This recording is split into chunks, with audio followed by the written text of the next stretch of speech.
BCCI की बैठक में गुस्से से लाल थे गांगुली। कुर्सी से हटाने की है पूरी इनसाइड स्टोरी। मीटिंग में कर रहे थे चमत्कार की उम्मीद, तभी श्रीनिवासन खेमे ने दाग दिए कई सवाल। कोहली, कुंबले और चैपल सबका हुआ मीटिंग में जिक्र। अंत में निराश होकर निकले दादा। सौरव गांगुली के साथ जो बीसीसीआई की बैठक में हुआ वो किसी के साथ भी हो सकता है। सोशल मीडिया पर कुछ लोग कह रहे हैं कि इन्होंने जो कोहली के साथ किया उसका परिणाम है, तो कुछ लोग कह रहे हैं कि दादा ने बीजेपी ज्वाइन नहीं की इसलिए कुर्सी चली गए। लेकिन असल वजह इससे काफी अलग है। मुंबई में बीसीसीआई हेडक्वार्टर के बाहर सुबह से ही सुरक्षा कड़ी थी और गांगुली की कार का इंतजार हो रहा था। पहले सुनिए मीटिंग में क्या क्या हुआ, फिर आपको इनके हटाने की इनसाइड स्टोरी सुनाते हैं। हमारे सूत्र बताते हैं कि सौरव गांगुली ने सुबह उठते ही पहले पूजा पाठ की, फिर कार से बीसीसीआई हेडक्वार्टर के लिए निकले। वहां जाने पर सबसे सामान्य दिनों की तरह मिले, लेकिन तभी उनकी नजर बीसीसीआई के पूर्व अध्यक्ष एन श्रीनिवासन पर पड़ी। उनके साथ खड़े कुछ लोग ये बात कर रहे थे कि आज तो गांगुली का आखिरी दिन होने वाला है। मीटिंग में गांगुली को ही अगले अध्यक्ष का प्रस्ताव रखना होगा। ये बात सुनते ही सौरव गांगुली का पारा चढ़ गया। वो फाइल लेकर अंदर मीटिंग में गए तो वहां उनका चेहरा गुस्से से लाल था। किसी ने सौरव गांगुली को पहले इस तरह गुस्से में नहीं देखा था। बीसीसीआई अध्यक्ष बनने के बाद वो अपने सारे विवादों को भूलकर आगे बढ़ रहे थे। मीटिंग की जो बात सामने आई है वो हम आपको वैसे ही सुनवाते हैं। बीसीसीआई पदाधिकारी, आपने अध्यक्ष रहते उन ब्रांड्स का समर्थन किया जो बीसीसीआई के ऑफिशियल प्रतिद्वंदी थे।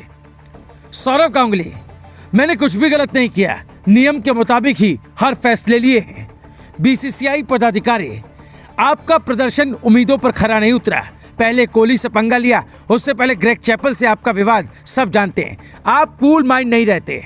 सौरव गांगुली, मैं हमेशा ये कोशिश करता हूं कि विवादों से बचूं, लेकिन साल 2005 से विवाद मेरा पीछा कर रहे हैं। मैं दोबारा अध्यक्ष बनना चाहता हूं। बीसीसीआई पदाधिकारी, बीसीसीआई में ऐसी परंपरा नहीं रही है। आपका परफॉर्मेंस भी अच्छा नहीं है, इसलिए कुछ और सोचा जा सकता है।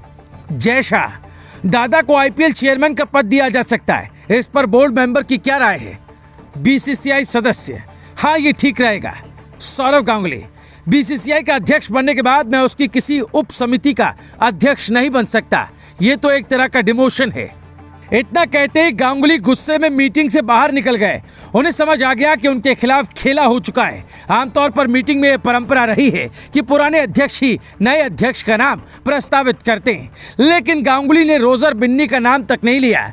बाहर निकले, कार का शीशा चढ़ाया और बिना किसी से हाय हेलो बोले निकल गए। गांगुली को इस मीटिंग में साल 2005 का वो किस्सा याद आ रहा था जब गांगुली टीम के कप्तान थे और अचानक से ग्रेग चैपल कोच बनकर आए और उन्होंने गांगुली से न सिर्फ कप्तानी छीनी बल्कि टीम से ही ड्रॉप कर दिया।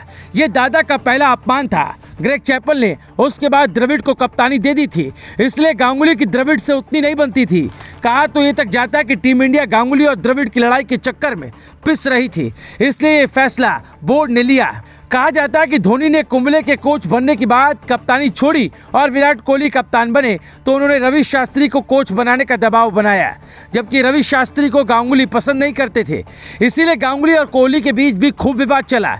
लेकिन कुछ दिनों पहले गांगुली ने जब धोनी का अचानक से नाम लिया तभी साफ हो गया था दादा की कुर्सी जाने वाली है।